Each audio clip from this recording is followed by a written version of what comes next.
Hello there. My name is Monica Burns, and welcome to Technology Essentials and Education.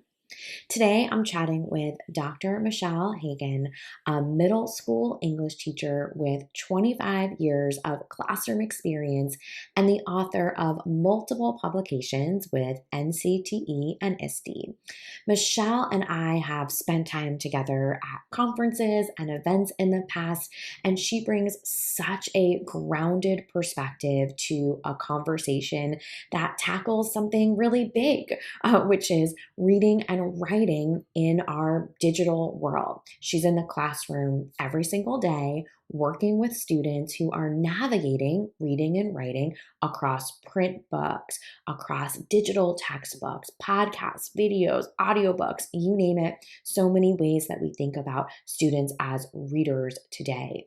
So in today's episode, she shares a handful of strategies for really helping students become researchers, helping them become readers in lots of different spaces, and having them write or share their learning in lots of different ways. We'll talk a bit about where AI fits in and doesn't fit in to all of this when it comes to supporting students, whether you teach ELA, whether you are doing any reading and writing in the work that you do. You'll really enjoy today's conversation. I know it. Michele shares so many things that you can do right away, and that might also push your thinking a bit as you're moving through this school year. This episode is brought to you by Jotform.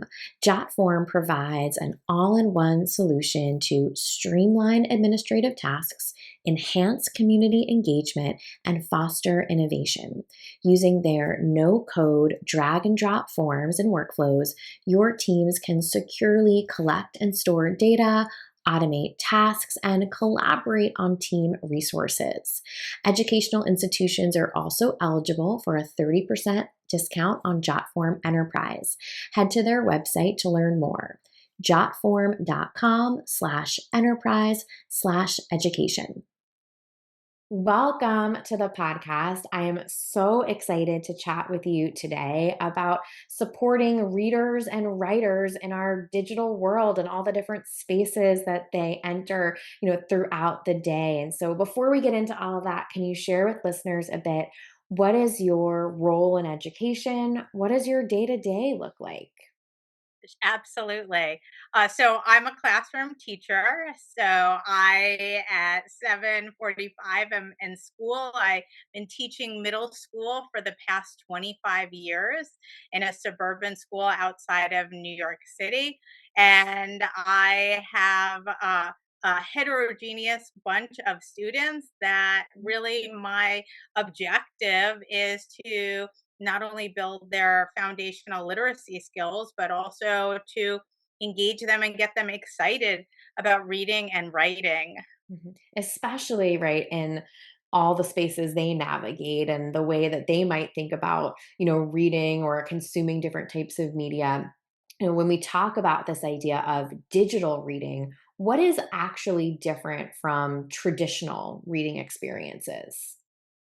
Well, we read differently online and on our Kindle or whatever digital device than Hmm. when we're reading a print text. And we know that, Marianne Wolf, who wrote Reader Come Hmm. Home, talks about this idea of creating bi-literate students who are able to navigate and really like shift fluidly from that reading in print, reading digitally.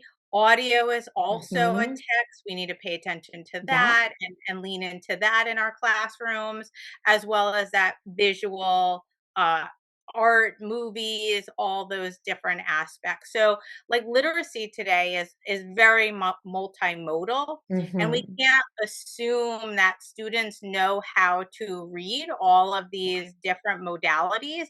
So, as teachers, we need to like lean in to different strategies that we use and utilize to read and understand the content, whether it's presented in print or digital or audio or visual, so that our students are these bi-literate and Hmm. can can really navigate all aspects of different modalities of text that are coming at them all the time. Yeah, and just, I think back to, right, how much my experience has changed personally as a reader, in the past decade, 2 decades. When I first started teaching 5th grade, my students were almost exclusively reading paperback books, right? Where now, like, they might listen to a podcast on their walk to school, right? Which sounds so wild, when we talk about it, if we had talked about it back then. And I'm sure as a reader, you've had similar experiences where if someone recommends a book to me or I hear about a book, I like make a conscious decision. Do I want to listen to this? Do I want this in digital, right, on my Kindle, right? Do I want this in paperback? And I like have almost this mental game I play of like, well, if it's a memoir, I really want to listen to it in that person's voice, right? Or if it's a text where I know I'm going to be learning something, I might want to flip back the pages. If it's a novel, like, I'm happy to swipe through on my Kindle. And those are rules I break a lot, right? But they're experiences that, or they're choices I make based on some of these experiences. So I love your emphasis on supporting students to make all of these different decisions. And we need to ask, like, what's the purpose? Like, are we Mhm. reading it for pleasure? Then maybe an audiobook is the better choice. Like you said, I'm old school like Yeah. you, Mhm. Monica. Like if I am reading a book about teaching or theory or pedagogy, I need that on Yeah. paper so that Mhm. I can read with a pen or pencil in hand and really like underline and mark up the pages. Mhm. But there's also been times where I've read like a beautiful memoir told by the author, and then I do break down and go back and Yeah. buy the book so that I Mhm. can highlight different passages. So, I will sometimes consume the same text in different Yeah. modalities Mhm. because it definitely has a different sense, experience, or even my original purpose was X, but now I think this is great for my classroom. So let me go back and get a printed copy so that Yeah. I can look at it a little more closely and lean into different aspects of what I might be teaching with my students based on the unit. Yeah, and I think that purpose is so key, being able to, describe why you choose a tax in a different way. And as I mentioned before, like those are those rules I've imposed in myself, right? Like I've read Hamnet in paperback, even though usually I read novels, right, on an ebook device. So it's so wild to think about us tackling these decisions where emerging readers who are, in an academic setting primarily, reading for pleasure outside of school, are also making all of these choices. So when we talk about, this kind of idea of digital reading, of course, it comes with some challenges. And what are the biggest challenges students face when they're reading online texts? Well, I know for myself, like skimming is Mhm. is a huge piece. And if I could just, you mentioned your like metacognitive awareness, like how Mhm. you read and the different strategies. We want to also like help students become more aware of how they read best or what's going to Yeah. best support them for that purpose. They know in my 8th grade English classroom, we're reading and there's like an academic purpose at the end. So I want them to take notes. And I might have some students who are like huge auditory learners who Mhm. I'm all for read that, like listen to that text, but don't like listen to that text and be like bike riding Yeah. down the neighborhood. Mhm. Like read it with the text in front of you so you can stop and jot. And similarly, when we're reading a digital text and even if it's like a short article, like you practice those same strategies of what good readers do, Mhm. especially if you know that there's going to be like a short response on the end or a quiz. Then show me your thinking about the text, like where in the comments, maybe like put your annotations, highlight anything or where you're confused. Some reading platforms have these tools built Yes. into Mhm. them. And you could also create your own in Word and Google where students are able to, like, again, as I said, and this term is from Chris Tavani of show me evidence of your thinking while you're reading. Yeah. Mhm. And that idea of being aware of, right, why am I reading this? How do I usually interact with these kind of texts, is huge, particularly at the secondary level for students who might be reading for assessment and in different ways, right, than we might even think of at the elementary, level in terms of their interactions with text. And, you mentioned that idea of, listening, but being focused at the same time. And I can, think of, as a reader or as a teacher, I used to commute to work on the subway in New York City. So I was often, sitting there with a paperback book or a magazine, reading. And we've all had that experience of getting to the bottom of the page and just saying, I don't know what just happened. Like I was listening to someone else's conversation, right? I was distracted, by whatever was happening, whatever noise I heard, and I have to go back, right, and reread. And so I love that you mentioned that from an audio perspective too, right? Because we do have that, moment where we might say, like, I just missed the last 15 seconds, right? Or I need to know it's okay as a reader to go back, right, 30 seconds. Or I know my max is if I'm in the car for 20 minutes, I can listen. I can't listen for longer than that, right? And really, make meaning of this. So, we are, as you mentioned, right, growing for those of us who did not start reading right this way, to adapt to the platforms that are available, building strategies, as we interact with different types of text. But for students who have grown up with a lot of these devices in front of them, it doesn't necessarily mean that they have all those strategies that you and I might have felt like we missed, right, learning in school. So, what misconceptions do educators sometimes have about students being digital natives? I think the biggest the biggest idea or assumption that teachers walk in is that my students are very savvy with Mhm, technology, and then you look at them navigate a toolbar or how they even access their documents, and you're just like, where did you go and how did mhm, you pull yourself into that? So there's that aspect, and then there's also the aspect of like when they get to secondary level, the assumption is that my students know how to read. They know how to fix up when they're confused or they're lost, like that they're independent and knowledgeable to figure out how to understand the content even if they read it and they're confused. And I yeah, think we need to, pull back a little with our assumptions and across all content areas, like teach some certain strategies, like mhm, especially, now textbooks are all online. So, I have students taking high school earth science in 8th grade, and they have a digital textbook, and it's even going back to talking about the structure of the textbook mhm, and the bolded vocabulary. And if you hover over the bolded vocabulary, it will define it for you. Or when you get to the end of the section, can mhm, you summarize it? Like these, I'll say some of these reading strategies that we as teachers are like, well, they learned it in elementary mhm, school. They know exactly what they're doing, but like even in 8th grade, yeah, I'm still reviewing those fix it strategies mhm, and what are strategies to help my students become independent, close, and critical readers so that they know what they should be looking for or zeroing in on mhm. when they're reading in my classroom. A quick note from the presenter of today's episode, Jotform. Jotform lets you build a form in minutes. Student survey forms, homework submission forms, online quizzes, and so much more. You can start from scratch, or if you want to get a head start, check out their collection of free form templates designed with teachers, schools, and districts in mind. Learn more about Jotform and how educational institutions can get 30% discount on Jotform Enterprise. Head to their website to learn more.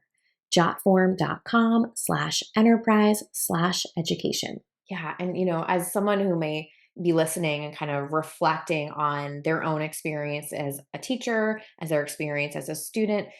Someone who's walking into a middle school or high school classroom as a student, they might have learned how to navigate informational text and go to a glossary, but they might not have learned what you just said, right? The idea that you could tap on a bold word, right, or highlight it and paste it into the dictionary, or have your device read that aloud so you know how to pronounce it, right? Those are just a different set of strategies that are very specific to digital reading experiences. I think those are examples that, everyone can kind of say like, oh yes, right? Or I've had that experience myself, right? Of building that extra layer in. I haven't thought about a glossary in a really long time, but I'm very comfortable, right or left clicking a word to get a definition. So, so much of a reader's experience has changed no matter what age they are or where they're at in their academic career.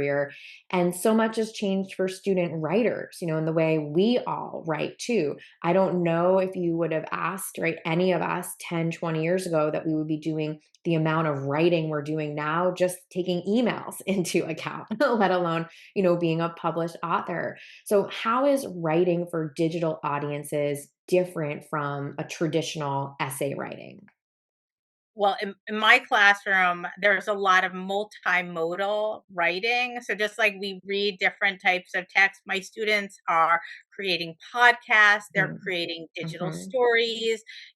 I want my students, yes, we're practicing essay writing and writing short answer responses, but they also have choices in ways that they can present Mm-hmm. information, what they learned and what they understand. And depending on the unit that we're in, there might be like open choice of a video, a short story, or a podcast. Or the next unit, they are creating some poetry. So there's all different ways that we are moving away from 100% traditional reading, Yeah. 100% traditional writing in our classrooms, which is exciting, and it allows for such a huge variety of voice, and it also lets us see different students shine in Mm-hmm. terms of their skills and their savviness when it comes to that digital natives. Like some of our students, I love putting them in charge when other students run into like a podcast or a Mm-hmm. screencast like tech snafu, and Yeah. another student jumps in and saves the day. That's just a great opportunity for different students to shine throughout the Mm-hmm. unit. Particularly if you're introducing, tools that you might not use every day, right? At the secondary level, you might have students who are super motivated to learn a platform, to troubleshoot, to watch a YouTube tutorial, right? So that they can end up making this thing that they're really proud to share. And, kind of gets to this next question I wanted to ask you, about students who might feel a little hesitation or be, a little reluctant, right, as writers to share. How can some of these platforms or opportunities like blogging or even just publishing in an online, it doesn't have to be like for the whole world public online, but in a way that their peers can easily consume it, how does that motivate students who might be a little reluctant to share their writing? Yeah, and that's a great thing about technology is it allows for that universal design aspect that is going to engage and support all of our learners. My first like writing unit, or my first unit that my students do, they are creating their own anatomy of the scene project based off Mhm. of the New York Times, Yeah. and it's a digital story that requires them writing a script. It requires them practicing, and they're not necessarily showing their faces on the screen. They're screencasting their voices, and then we post all of the anatomy of the scenes in like a team Padlet so everybody has Yes. access to. But I have students who are ELLs, and Mhm. some of them are not comfortable. So we use different, like they wrote the script and they did such a phenomenal job, but we used a text to speech app that did the voice Mhm. for their screencast, and it was still their work, it just wasn't their Yeah. voice, but it Mhm. gave them a newfound confidence to share their ideas, which was Mhm. really fantastic to see.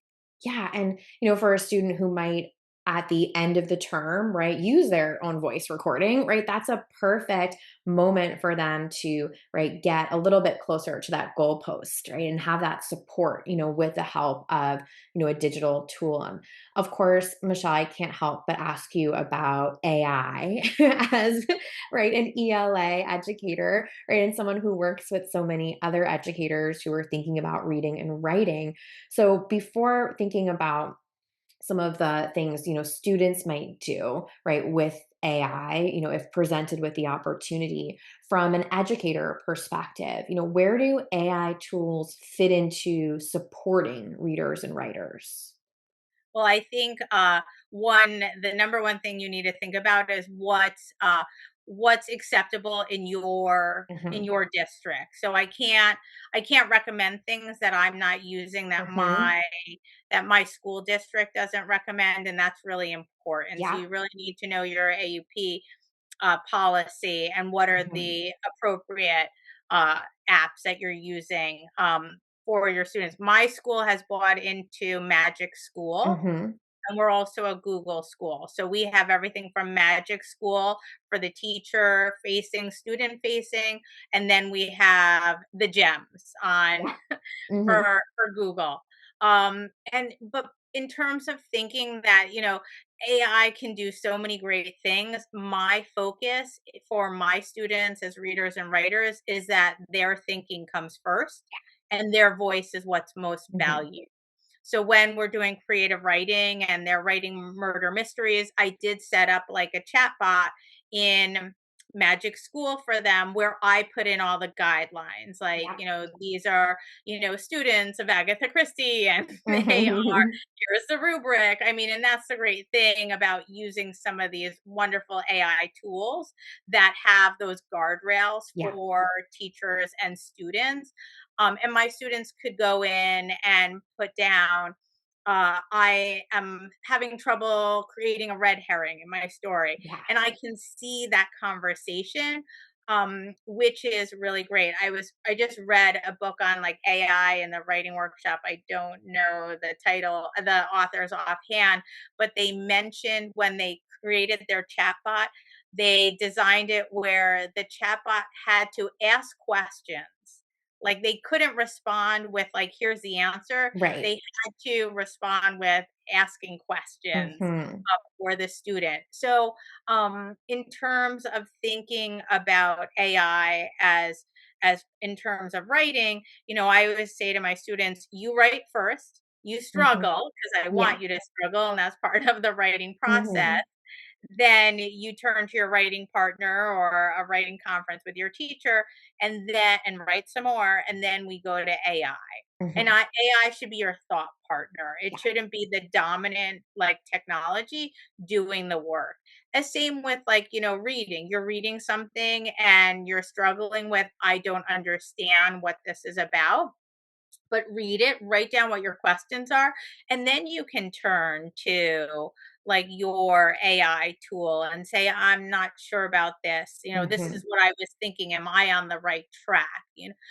To use AI effectively, you need to be a really good reader and writer because Yeah. you're constantly Mhm. going in and reading and checking the accuracy of what you're getting.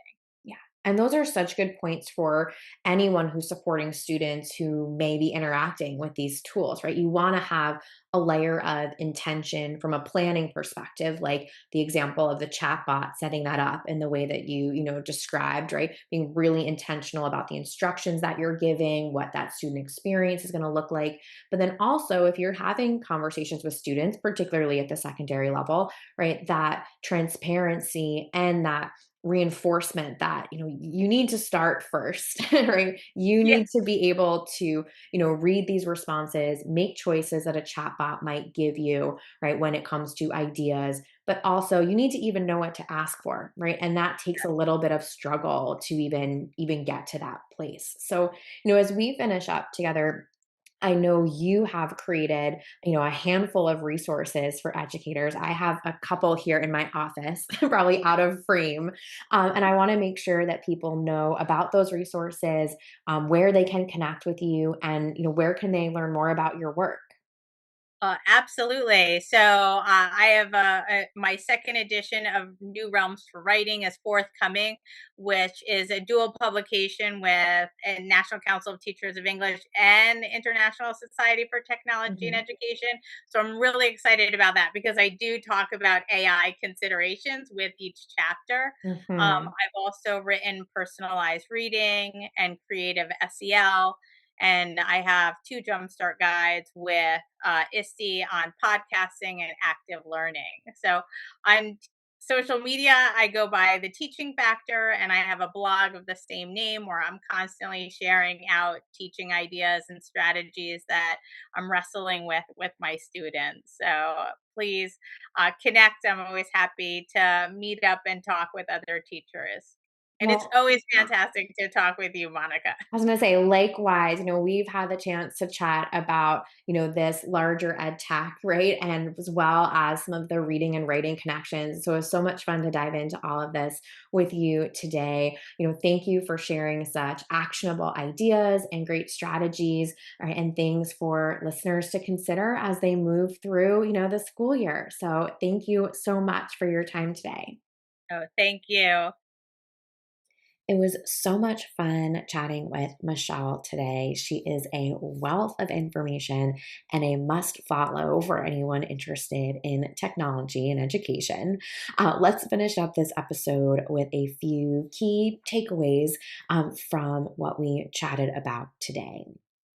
First, students need explicit instruction in digital reading strategies, just as they do with print texts.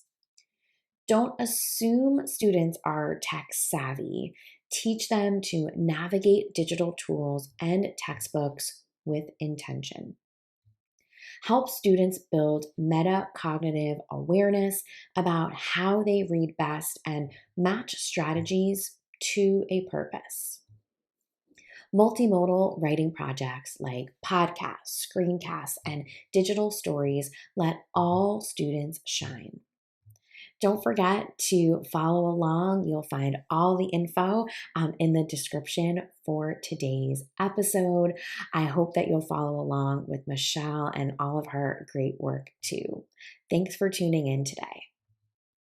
A big thank you to Jotform, the presenter of today's episode. To learn more about Jotform and how educational institutions can get a 30% discount on Jotform Enterprise, head to jotform.com/enterprise/education.